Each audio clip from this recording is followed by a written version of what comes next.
प्रिय छात्रों नमस्ते। आज हम बी ए पार्ट थर्ड के लिए भारतीय भूगोल में भारत की वनस्पति के बारे में चर्चा करेंगे। कल मैंने आपको भारत की वनस्पति के बारे में परिचय वगैरह और वनों के बारे में बातचीत की थी। आज हम उसका वितरण के बारे में बात करेंगे। भारत की वनस्पति का जो वितरण है विश्व भारत में कौन से वन कहाँ पाए जाते हैं उसके द्वारा मैप के द्वारा मैं आपको उसमें स्पष्ट करूँगा। तो पहला आता है क्लासिफिकेशन ऑफ इंडियन फॉरेस्ट, मतलब भारत की वनस्पति का वितरण, मतलब कौन से वन भारत में पाए जाते हैं और कहाँ पाए जाते हैं, कौन से राज्यों में, कौन से क्षेत्रों में ये वनों का वितरण भारत में किस प्रकार से है। तो क्लासिफिकेशन मैंने कल बताया था 6 मुख्य भारत में 6 प्रकार के वन पाए जाते हैं। उसमें पहला था उष्ण कटिबंधीय सदाबहार वन,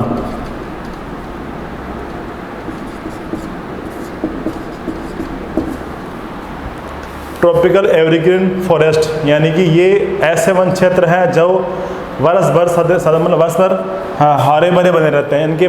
इन पेड़ पौधों के, इन वनों के पत्ते झड़ते रहते हैं, नए आते रहते हैं, कभी सूखते नहीं। मतलब ऐसा कोई समय नहीं है एक साथ इनके पत्ते गिर जाए, मतलब इस पूरे वर्ष भर हरे भरे रहते हैं, इससे इन वनों को सदाबहार वन कहा जाता है। दूसरा इसका प्रकार है उष्ण कटिबंधीय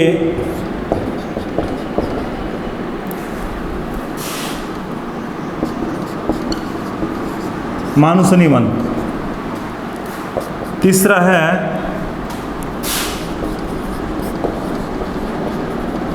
उष्ण शुष्क वन।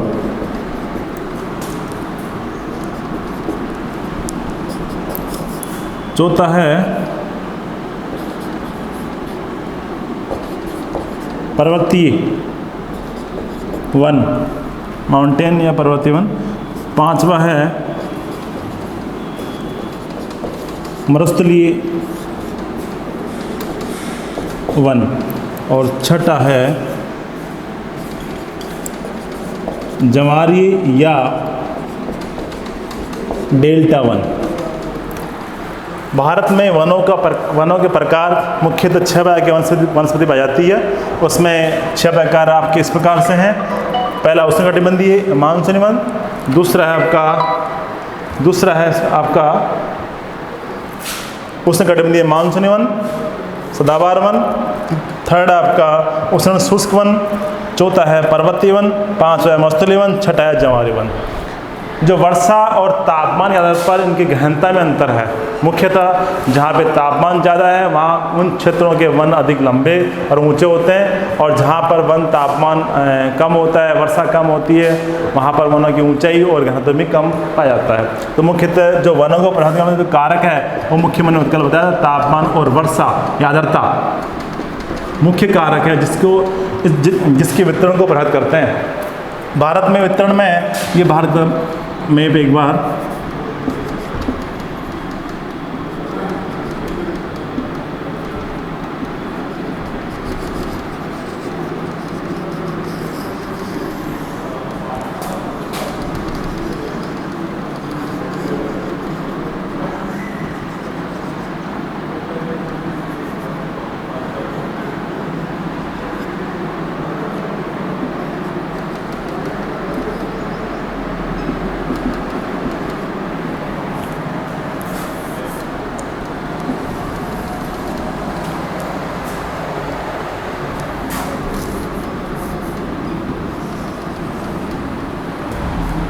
भारत का मैप, इसमें आपको वितरण इसमें बताता हूँ मैं कि सर्वाधिक मात्रा में पहला उष्णकटिबंधीय सदाबहार वन। ये मैंने पहले भी कल भी कहा था, ऐसे प्रदेश जहाँ पर वर्षा की मात्रा सर्वाधिक होती है, जहाँ पर 200 सेमी से अधिक वर्षा होती है, उन क्षेत्रों में सदाबहार वन पाए जाते हैं। अब बाहर में ऐसे कौन से प्रदेश हैं जहाँ पर वर्षा की मात्रा 200 सेमी से अधिक होती है? ऐसे प्रदेश आपको मैंने कल परसों वर्षा वितरण या जलवायु में बताया था कि भारत का जो दक्षिण पश्चिम भाग है, जो अरब सागर वाली शाखा है, अरब सागर, और ये बंगाल की खाड़ी है।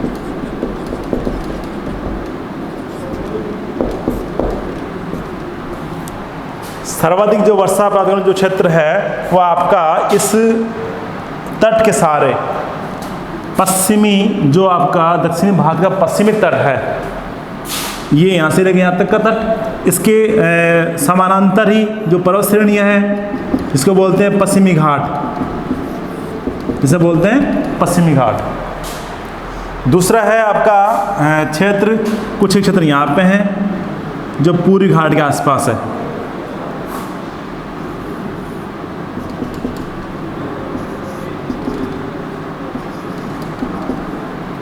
ये पर्वत श्रेणियाँ हैं। तो अरब सागर से जो दक्षिण पश्चिम मानसून जब आता है, या भारत में जो वर्षा की जो संभावना सर्वाधिक मात्रा वर्षा होती है और दक्षिण पश्चिम मानसून से होती है, अरब सागर की शाखा से होती है।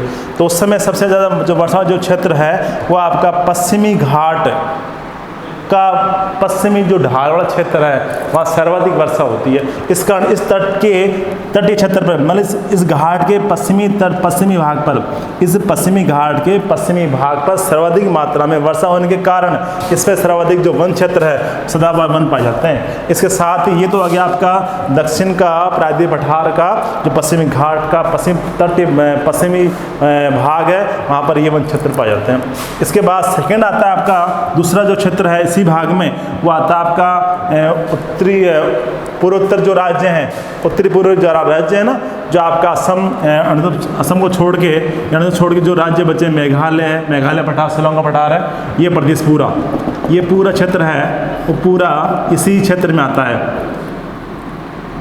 जिसमें आ गया मेघालय, मणिपुर, नागालैंड, मिजोरम जो राज्य हैं, या आपका वेस्ट बंगाल क्षेत्र है, ये पूरा क्षेत्र है इसी क्षेत्र में आता है। तो ये भाग इसमें आता है, मतलब सदाबहार वन के क्षेत्र में आता है। तो पहला तो इसमें हो गया उष्णकटिबंधीय सदाबहार वन क्षेत्र, वहाँ होते हैं जैसे सर्वाधिक वर्षा होती है, वो उसमें पश्चिमी घाट का पश्चिमी ढाल और आपका उत्तरी पूर्वी राज्य, इसमें आपका मेघालय का पठार है, मणिपुर है, शिलोंग का पठार है, शिमला जो आपका इधर नागालैंड है, वेस्ट बंगाल का दक्षिणी पश्चिम भाग है, यहाँ तक के क्षेत्रों में अधिकतर ये वन पाए जाते हैं। इसके बाद में जो सेकंड थर्ड बचा एक क्षेत्र और है जो आपका ये यहाँ पे अंडमान निकोबार द्वीप समूह है। अंडमान निकोबार द्वीप समूह सर्वाधिक मात्रा में यहाँ भी यही वन पाए जाते हैं, सदाबहार वन पाए जाते हैं। तो आपका ये क्षेत्र यहाँ पे अंडमान निकोबार द्वीप समूह में यहाँ पर भी सर्वाधिक वन क्षेत्र पाए जाते हैं। विश्व मतलब भारत में जो वन क्षेत्र है उसका ज़्यादातर जो वन क्षेत्र और जो राज्य हैं वह उत्तरी पूर्व राज्य मुख्य हैं। जो इसके बाद पहला तो आता है अंडमान निकोबार द्वीप समूह, सेकंड में आता है उत्तरी पूर्व राज्य, और थर्ड में आता है आपका ये केरल कर्नाटक का जो तटीय भाग है, पश्चिमी घाट वाला पश्चिम भाग है, ये भाग इसमें आते हैं। यहाँ पर लगभग 86% वन क्षेत्र पाए जाते हैं, जो आपका अंडमान निकोबार द्वीप समूह है, और उत्तर ये मेघालय, शिलोंग का जो शिमला पठार इधर, और इधर नीचे दक्षिणी राज्यों में ये यहाँ पर वनों की संख्या घनत्व अधिक है, इसलिए इस क्षेत्र में ये उष्णकटिबंधीय सदाबहार वन पाए जाते हैं। सेकेंड आता है आपका उष्णकटिबंधीय में मानसूनी वन।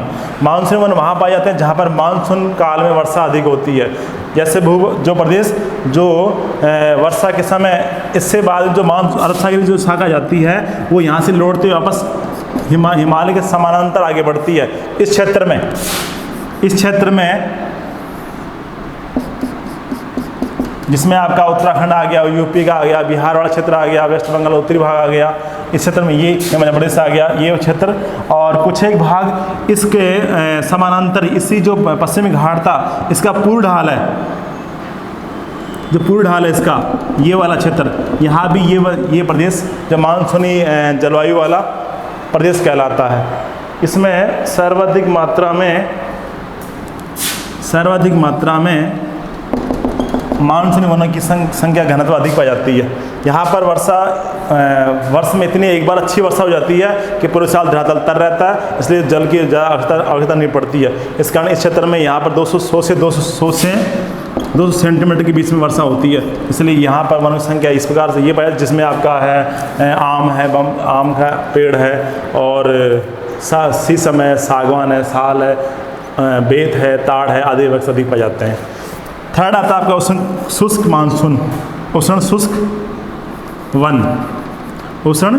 वन, यानी उष्णकटिबंधीय शुष्क वन। ये वन क्षेत्र वहाँ पर जाते हैं। ज़्यादातर दक्षिणी भारत का जो प्रायद्वीप पठार है उसका जो पूर्वी भाग है, यानी दक्षिणी पूर्वी जो क्षेत्र है वहाँ पर सर्वाधिक मात्रा में उष्णकटिबंधीय शुष्क वन पाए जाते हैं।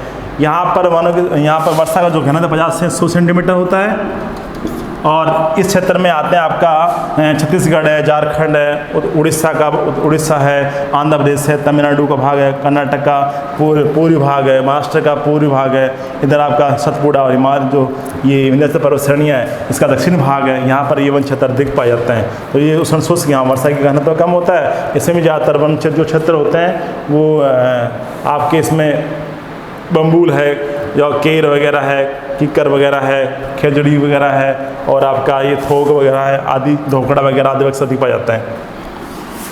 तो इसका एक वर्णन ये हो गया, दूसरा ये हो गया, दूसरा ये हो गया और तीसरा आपका ये वाला हो गया। 1 2 3। चौथा आता है आपका पर्वतीय वन। पर्वतीय वन क्षेत्र आपका होता है मुख्यतः उत्तरी राज्यों में या उत्तरी पूर्व राज्यों में।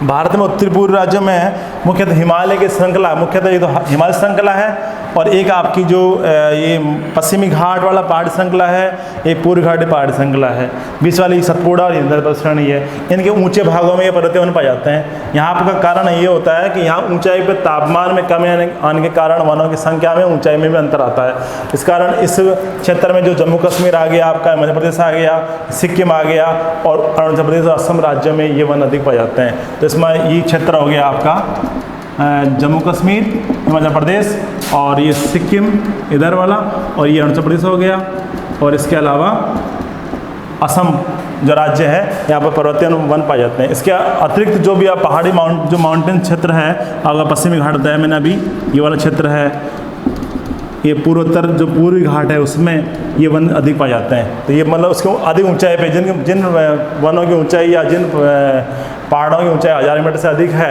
वहाँ पर 2 प्रकार के वन पाए जाते हैं। एक शुष्ण, एक तो होता है शीतोष्ण वन क्षेत्र, एक होता है उष्ण क्षेत्र। उष्ण में वो आते हैं जो पहाड़ी के पदों में या गिरिपाद पे पाए जाते हैं, जहाँ पर तापमान ऊंचा होता है। उसके पैसा ऊंचाई पे जाओगे तो तापमान कमी आएगी, तो वहाँ पर शीतोष्ण वन पाए जाएंगे। तो जब पहाड़ी भागों की बात करें तो इसमें ये आपका जो जम्मू कश्मीर राज्य है उसकी अपेक्षा पूर्वोत्तर राज्यों में वनों की संख्या घनत्व अधिक है, क्योंकि यहाँ पर सर्वाधिक मात्रा में वर्षा भी अधिक होती है और ये क्षेत्र थोड़ा ठंडा रहता है, तापमान कम होने के कारण ठंडा रहता है। इस कारण यहाँ पर वनों की घनत्व अधिकता पाई जाती है। इसकी अपेक्षा उत्तर पश्चिमी जो राज्य है आपका जम्मू कश्मीर, इन क्षेत्रों में वन घनत्व कम है। फिर आता है चौथा, पांचवा आता है मरुस्थलीय वन। मरुस्थलीय वन क्षेत्र में आता है आपका मुख्य पंजाब का दक्षिणी भाग और हरियाणा का दक्षिणी भाग, राजस्थान और गुजरात, ये मुख्य राज्य हैं। इसमें ये राज्य जो आप थार का मरुस्थल के नाम से जानते हैं, राजस्थान में इसके लगभग 12 जिले ग्रसित है डेजर्ट्स हैं, जिसमें सेमी एरिड या एरिड जोन कहलाता है। इसमें सर्वाधिक मात्रा में तापमान ऊंचा रहता है। ऊंचा रहने के कारण वाष्पीकरण की मात्रा अधिक होती है।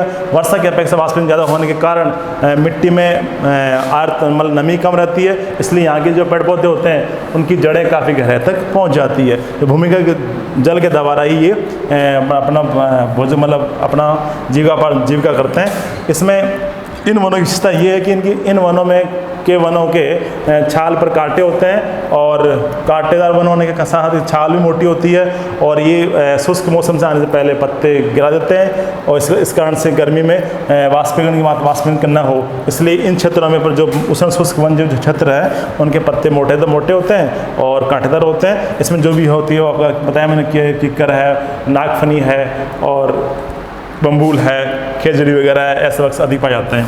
यह आ गया आपका मरुस्थलीय वन क्षेत्र। अगला है जवारी वन। जवारी वन आता आपका डेल्टाई भागों में।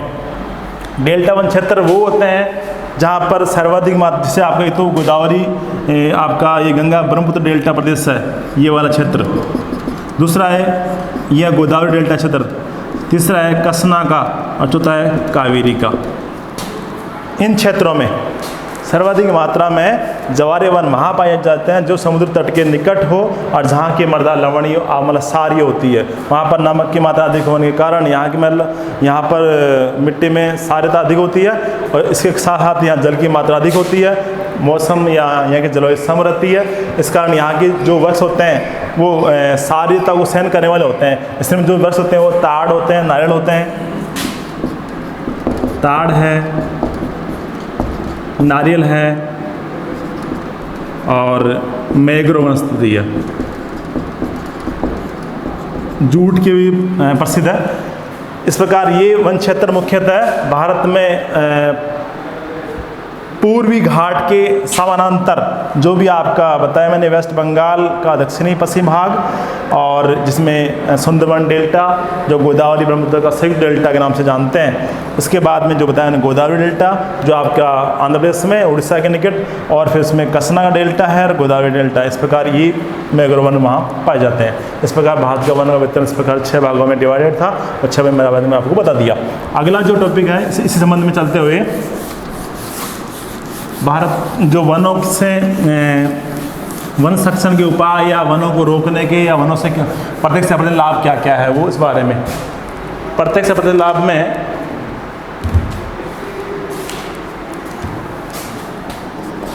वनों के द्वारा वनों से क्या क्या लाभ है, मतलब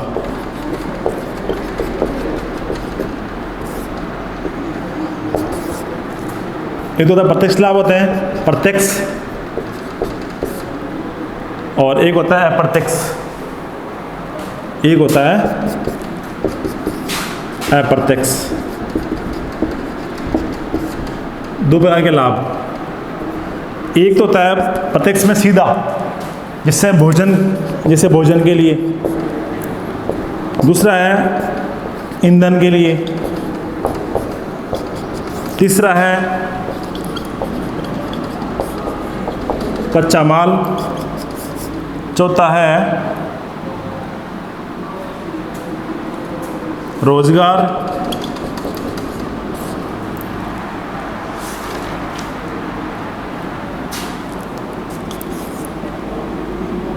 पांचवा है जड़ी बूटियां। और छठा है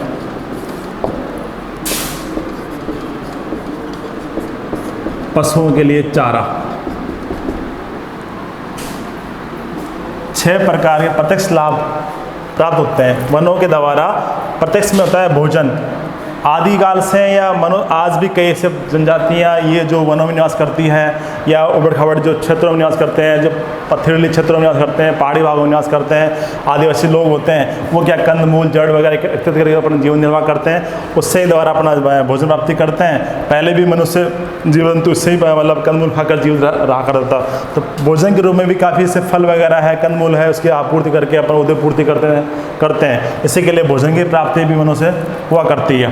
ईंधन के लिए लकड़ी, मतलब जलाऊ लकड़ी जलाने के लिए, भोजन पकाने के लिए या अनेक कार्य करने के लिए या कोयले प्राप्त करने के लिए, किसी भी उद्योग में कोयला प्राप्त है, लकड़ी है, ताप प्राप्त करने के लिए ईंधन के लिए में लकड़ी का प्रयोग किया जाता था। इसलिए ज़्यादातर क्षेत्रों में ईंधन की लकड़ी के लिए भी इसका उपयोग करके रोजगार में मतलब उनका उपयोग किया जाता है। कच्चे माल के रूप में भी इसका उपयोग होता है। कच्चे माल के रूप में जैसे कागज़ उद्योग है, दिया सिलाई है, वस्त्र उद्योग है। वस्त्र में जैसे रेशम कीट पालन करके, और कागज़ दिया से लाख गत्ता उद्योग है, गोंद है आदि प्राप्त करके कच्चे माल का आपूर्ति की जाती है। और कच्चा माल प्राप्त करके इसमें तैयार माल जो उपभोग्य वस्तु बनाकर मानव जीवन के लिए उपयोगी वस्तु बनाकर तैयार कर सप्लाई मतलब उनकी पूर्ति की जाती है। इस प्रकार कच्चा माल के रूप में भी वनों से काफ़ी उत्पाद प्राप्त किए जाते हैं। रोजगार के लिए भी वनों की चिराई है, कटाई है, बुनाई, उसको फोरेंसिक उद्योग में या अदरवाइज व्यवसाय में इसको रोजगार के लिए काम में लिया जाता है।